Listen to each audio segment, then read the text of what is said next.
limit them to just 2 offensive rebounds, but how they're quality rebounding team. Yep. About that, the backside rebounding, send them off, and just how that went. Yeah, I mean, I think that our like points of emphasis are rebounding, making sure that we control the boards. I didn't know that they only had 2 offensive boards tonight. So big credit to everyone on the court for getting the job done, because that's really tough on a team that crashes very hard. But we're happy, you know. We want to keep building, keep focusing on ourselves, and that's what we've been doing since we got back from the long road trip, and now we'll do it once we go back on the road tomorrow. Breanna, first of all, love the Ruby back to school video. That was great. But too. I love Ruby back to school. But I'm sorry. The starting 5 together for the first time in quite a while. Yeah. Really good defensive start. What was the key to depth to rediscovering that defensive cohesion so quickly? Yeah, I mean, I don't think it's we lost it. I think we were just kind of waiting to have it back, so to be able to have our style move back. It almost felt like a sense of calm, a sense of comfort a little bit, and just knowing that we're playing on a string. And also we have the mindset going into today that it's like, obviously we want to get the win. This is DC's last game. They're going to come out, try to finish with a W, but trying things, practicing things for the playoffs, seeing what works, what doesn't, and just building that confidence going forward. Maddie? How important was it just, I mean, like, you have MMB Subin coming off the bench, and she's such a good player, which is kind of insane, but in the third quarter we saw, like, how she can be a momentum shifter, her and KB, after, like, midway through the third quarter, I guess, the lift that they provided. Yeah, absolutely. I mean, I think once, whenever DC called that timeout, we really went in it, and I went to both of them, and I was like, that was you guys changed the momentum for us, and that was huge. But just when they're both confident and aggressive, I think that Emma's really finding her spots and figuring out where she excels best on this team, and KB is taking what the defense gives her, whether it's an open 3 or ripping and getting to the basket. Stewie, you talked about how this game was about discovering what you liked and what you sort of don't like leading into the playoffs. Can you just take us through what those things are? Like what worked and what didn't? Yeah, I mean, I think we're just trying some different things offensively, putting people in different spots, seeing how that goes. Knowing that, like, the controlling the boards and the no live ball turnovers, like, that's a non-negotiable. That needs to happen throughout. We need to be better with the turnovers, especially live ball.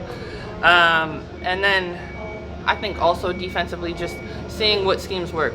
You know, are we going to be aggressive in ball screens? Are we going to switch? Like, who's best at what? And game planning that going forward.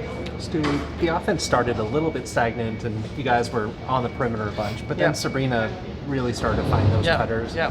What dynamic effort does she bring, and how does that just open up the rest of the movement for you guys? Yeah, I mean, it was great to have Sat back. Obviously, you know, always tough when a player like her is out.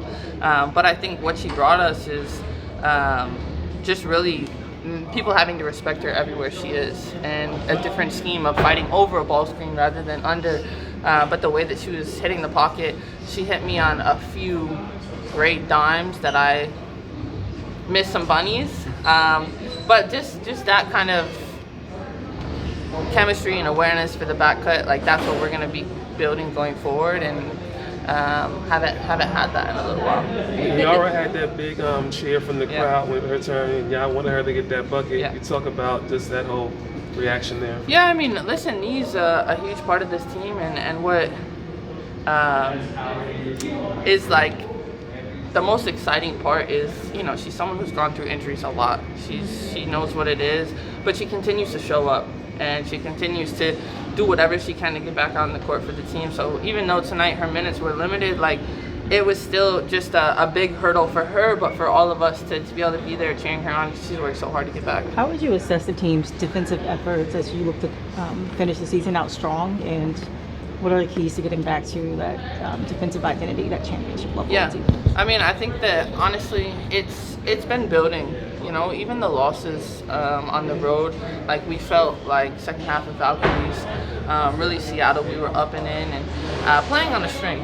You know, knowing that sometimes defensively, when you're weak side, you're putting yourself out of position, but you're there to have your teammates back, and then you have to trust someone else is going to have yours. So I'm excited for where we're going. It feels like it's really coming together, and you know, especially playing at home, and being able to be aggressive defensively, and it really gets the fans into it. You talk about things coming together, but with, now that everyone's finally healthy, do you think having only one more regular season game left is enough for you guys to just reestablish everything that you need? Yeah, I mean, listen, we're not trying to do anything crazy. The chemistry's there, just like getting the reps and what happened between practice and games and stuff like that, and it's just knowing that whether we make mistakes or not, we're gonna be on the same page and be able to cover up one another's mistakes on the court. So I'm excited. I'm excited for the road trip. I'm excited for more opportunities just to have our group and really play and listen and go on the road for game 1 of the playoffs and do what we do. Bigger picture question, just where have you felt Natasha Cloud's impact the most throughout the season, and what do you most need out of her during the playoffs as someone who's new to your group, but obviously championship experience? Yeah. I mean, I think really her energy and her effort, and I think that, she's one of us that took it personally that our defense wasn't where it needed to be, and she's going to be someone that's really disruptive and up and in the other team's best guard and making it a tough night for them. So to have her kind of leading that and just bringing us energy on both ends, it is a domino effect for everyone else. Breanna, you dropped a subtle post right before the game. I know the fans should be expecting something at 10 a.m. tomorrow. Yep. Could you just talk about that release real quick and just talk about your appreciation for the fans on Fan Appreciation? Yeah, absolutely. I mean, starting with the fans, it's incredible. I feel like tonight was one of the loudest nights we've had. I feel like I also say that every single night because it's hard to really tell which one is the loudest. But it was important for them, this win, and they've been riding with us through the good and the bad of the season, and we're really excited for what we're going to come and know that they're going to be right alongside with us. And as far as my drop, hats are restocking, so hopefully they get it. And then there's a T-shirt dropping too. Stewie, Sandy was asked about the 3 big lineup, the jumbo lineup. Mm-hmm. We didn't get to see it tonight. Yep. I guess I'm just curious, how much are you looking forward to it, and what do you think is going to have to happen in order for that lineup to work? Yeah, I mean, I think I'm definitely looking forward to it, just trying some new things and seeing what's going to work, and is it going to be game 1 of the playoffs or game 2 or that type of situation. But just knowing that we'll be able to really have a very big lineup at some point, but making sure that we give each other space while we do that. Doug. Stewie, how much did it help you guys have so much experience? You have to win at least one game on the road each series to win another title. So have this group that's been through this, battle tested, so help you guys. Yeah, no, I mean, I think that our what we had to go through last year and really just in years past, the experience of winning on the road is something that we can all take with us going forward. Like, we know it's going to be loud. We know nobody's going to be cheering for us, and embracing that. I think this team, as of late, we're just embracing where we are and not where we wanted to be or where we were. We're just focused on being here right now, and that's a 5th seed. And so that means we have to go into someone else's house and get a win. Thanks, Stewie. Thank you. Thank you.